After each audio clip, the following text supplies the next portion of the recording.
একটা ছেলে যে নিজের স্কুলের বারিন্দায় গিয়ে ফ্রি ফায়ার গেম খেলতেছিল, কিন্তু তার টিচার যখন দেখে সে ফ্রি ফায়ার খেলতেছে তখন তাকে ডাক দিয়ে নিয়ে এসে বলে যে এই গেমটা তোমার জীবন নষ্ট করে দিবে, তোমার জীবনের আসল লক্ষ্য হচ্ছে শিক্ষা অর্জন করা। কিন্তু ওই ছেলেটা কখনোই এই কথাটাকে রাইট মনে করতো না। ইভেন সে তার টিচারে অবাধ্য হয়ে প্রতিদিন গেম খেলতো।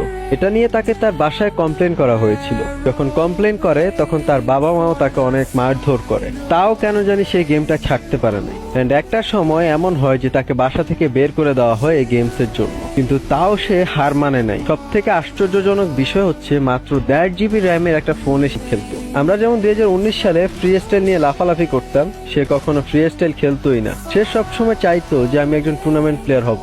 আসলে সফলতা কখনো বলে আসে না, ঠিক তেমনই ওই ছেলেটাই আজকে 2025 সালে এসে 20 মিলিয়ন সাবস্ক্রাইবারের অধিকারী হয়েছে। শুধু তাই না, তাকে গেরিনা থেকে স্পেশালি অ্যাওয়ার্ড দেওয়া হয়েছে।